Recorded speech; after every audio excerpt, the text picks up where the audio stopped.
Bismillahirrahmanirrahim. Assalamualaikum warahmatullahi wabarakatuh.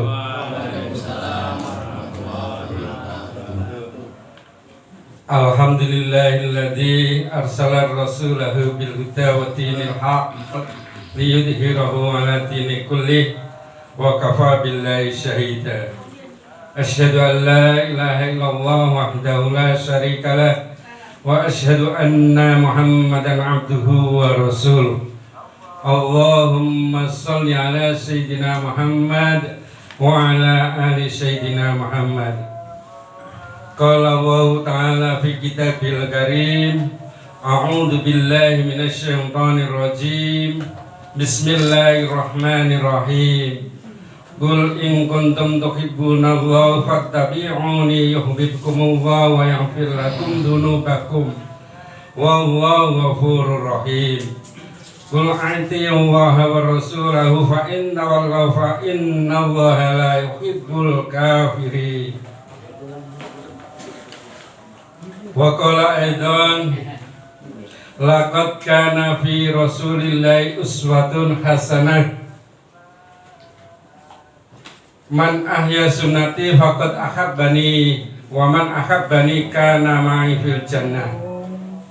Man tamassaha sunnati indal fasadi ummati falahu ajru syahid. Riwayat yang lain falahu ajru mi'ati syahid. Bapak Profesor Umar Siddiq yang saya muliakan dan saya banggakan, Bapak Risun, alhamdulillah yang telah memberikan kesempatan saya untuk tolak dalam majelis ini. Insya Allah nanti dapat amplop dari beliau. Syukur kepada Allah Subhanahu wa Ta'ala. Tak henti-hentinya kita panjatkan kepada ya Allah Subhanahu wa Ta'ala yang telah memberikan kita hidayah, maunah, kebahagiaan, keselamatan, dan ketentraman dalam keluarga kita.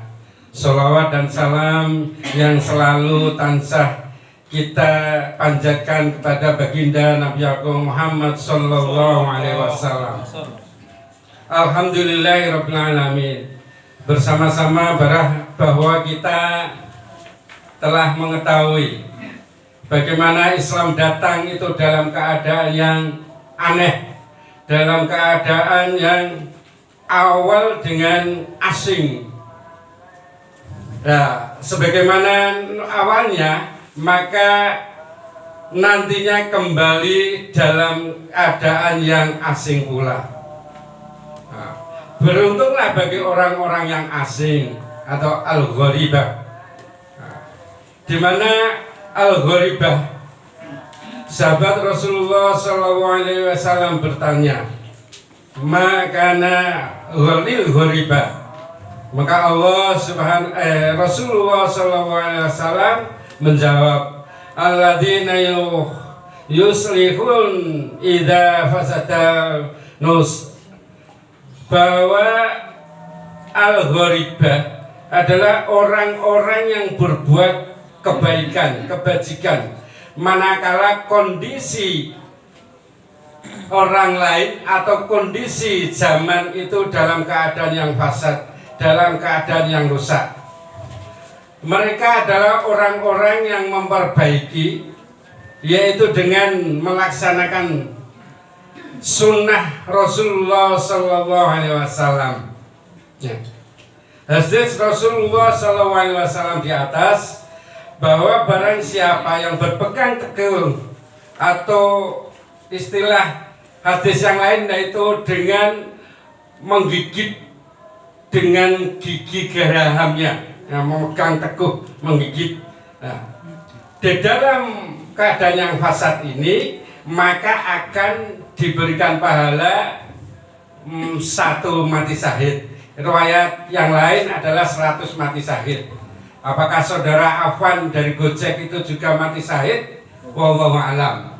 Nah, 1 pahala mati syahid harus hilang dengan nyawa kita atau perpisahnya roh dan jasad kita. Nah, dengan kita mengamalkan sunnah Rasulullah SAW, kita akan mendapatkan pahala 100 orang mati syahid. Nah, inilah keberuntungan, keistimewaan daripada menghidupkan, mengamalkan sunnah Rasulullah SAW. Nah, banyak sekali yang mendefinisikan atau mengartikan sunnah. Sunnah itu didefinisikan sesuai dengan ulama latar belakangnya, latar belakang kehidupan, latar belakang lingkungannya. Namun kami mengambil pada sunnah adalah segala yang melekat pada diri Rasulullah SAW, baik itu sabdanya atau perkataannya maupun itu tingkah lakunya, perangainya, sifatnya yang melekat pada diri beliau dari diangkatnya menjadi nabi sampai dengan wafatnya. Itulah didefinisikan as-sunnah. Nah, sedangkan ada yang mendefinisikan, mengartikan sunnah sama dengan juga al-hadis. Ada fakultas Darus Sunnah, fakultas Darul Hadis, fakultas as-sunnah, fakultas as-hadis, hampir sama. Nah, apakah hadis itu? Bapak-bapak mungkin tahu hadis itu apa. Nah, pada garis besarnya bahwa al-hadis itu segala yang melekat pada diri Rasulullah, baik itu sabdanya, perkataannya, maupun akhlaknya, tingkah lakunya, maupun persetujuannya. Persetujuannya di sini, walaupun sahabat itu mengamalkan, beramal, Rasulullah SAW diam atau tidak melarang, itulah dikatakan persetujuannya. Nah, ini dari lahir sampai dengan beliau baginda Rasulullah SAW itu wafat, dinamakan al-hadis. Maka tidak menutup kemungkinan bahwa putranya para sahabat di lingkungannya Rasulullah SAW yang baru 3 tahun, baru 4 tahun sudah menghafal daripada hadis Rasulullah SAW.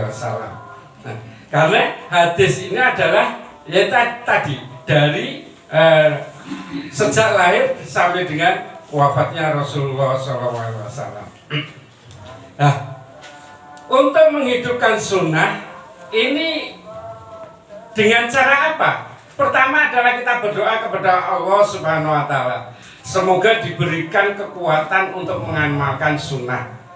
Karena begitu istimewanya, begitu banyaknya pahala yang didapatkan.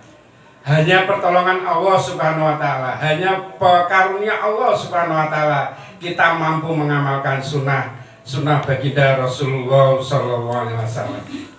Yang kedua adalah meyakini bahwa sunnah itu penting. Jadi kita menjalankan as-sunnah itu selama 24 jam kehidupan kita, dari kita tidur sampai tidur kembali. Maka kita di situ banyak sunnah-sunnah Rasulullah SAW. Dengan meningkatkan, mengamalkan as-sunnah, kami mengambil contoh bahwa membaca Al-Quran, baik itu dari 1 hari, one day, one juz, kita tingkatkan dengan menghafal surat-surat pendek, ayat-ayat yang populer. Ini juga merupakan sunnah. Memperbanyak membaca sholawat dalam keadaan apapun, dalam kondisi apapun, dimanapun dan kapanpun, kita berusaha untuk memperbanyak membaca sholawat. Kita tingkatkan dengan mengamalkan adab-adab. Sebagaimana kita ketahui bahwa adab Rasulullah SAW, beliau sedang tidur. Adab Rasulullah SAW sedang berjalan, sedang istinja, sedang istibro, maka banyak sekali adab-adab, baik itu muamalah maupun adab memasak pun juga ada daripada. Birrul walidain juga merupakan sunnah yang dikuatkan. Berbakti kepada kedua orang tua ini kita tingkatkan kepada orang tua dalam arti kias, bahwa guru-guru kita, mertua kita itu juga daripada orang tua. Maka kita tingkatkan untuk bersedekah. Bersedekah wajib bagi orang anak laki-laki pada orang tuanya. Apalagi kita bersedekah dengan saudara dan fakir miskin maupun yang tidak kita kenal. Menjalankan sholat sunnah rawatib yang 12, maka yang 12 itu adalah sholat sunnah rawatib muakkadah, maka kita tingkatkan 10 rakaat yang ghairu muakkadah, yang selain daripada sholat ya, rawatib, daripada misalnya ambil qobliyah maghrib itu ghairu muakkadah, zuhur 2 rakaat, sehabis zuhur, sebelum zuhur 2 rakaat, kita tingkatkan menjadi 4 rakaat sebelum zuhur, sesudah zuhur 4 rakaat, maka di jumlah ada 10 rakaat ghairu muakkadah. Mengamalkan puasa sunnah, ini juga baik itu sunnah Senin Kemis, Yaumil Bid, puasa sunnah Arafah, puasa sunnah yaitu Tarwiyah maupun Asyura. Juga kalau sudah mampu kita tingkatkan puasa sunnah Nabi Daud, sehari puasa, sehari tidak puasa, ini lebih berat juga. Nah, ketingkatan daripada pengamalan sunnah-sunnah itu juga kita niatkan adalah mentaati daripada perintah Allah Subhanahu wa taala, di mana qul antu wa rasulahu fa inna tawallaw fa inna Allaha la yuhibbul kafirin. Bahwa kita mengamalkan sunnah apabila kita juga niatkan untuk mentaati Allah dan Rasulullah, maka nanti kita surganya bersama Rasulullah SAW. Bagaimana man ahya sunnati faqad ahabbani wa man ahabbani kana ma'i fil jannah. Bahwa siapa yang menghidupkan sunnah-sunnahku, maka berarti ia sungguh cinta padaku. Barang siapa yang cinta padaku, maka besok akan bersamaku di surga. Nah, ini bersamaku di surga itu bisa diartikan dengan surganya setara para anbiya, bisa bersama surganya yaitu daripada setingkat daripada surganya Nabi Muhammad SAW. Nah, sedikit sekelumit yang kita sampaikan, banyak sekali yang kurang berkenan, dan mohon nanti untuk saling istilahnya, kalau bahasanya Pak Wadi dalam yaitu mudzakarah, namun kalau bahasanya Pak Thoyib itu session sharing ya. Maka akan kita lanjutkan pada session sharing yang berikutnya, dan kita berdoa kepada Allah Subhanahu wa taala, semoga Allah Subhanahu wa taala memberikan taufik hidayahnya agar kita dapat menjalankan sunnah-sunnah Rasulullah Sallallahu Alaihi Wasallam. Al-Fatihah. A'udzubillahi minasyaitonirrajim. Bismillahirrahmanirrahim. Alhamdulillahirabbil alamin. Ar-Rahmanirrahim. Maliki yaumiddin. Iyyaka na'budu wa iyyaka nasta'in. Ihdinas siratal mustaqim, siratal ladzina an'amta 'alaihim ghairil maghdubi 'alaihim waladdallin. Amin. Kurang lebihnya mohon maaf apabila ada benarnya itu dari Allah Subhanahu wa taala, ada kekurangannya, kesalahannya, kekhilaafannya dari kebodohan kami sendiri. Wabillahi taufik wal hidayah wal inayah. Assalamualaikum warahmatullahi wabarakatuh.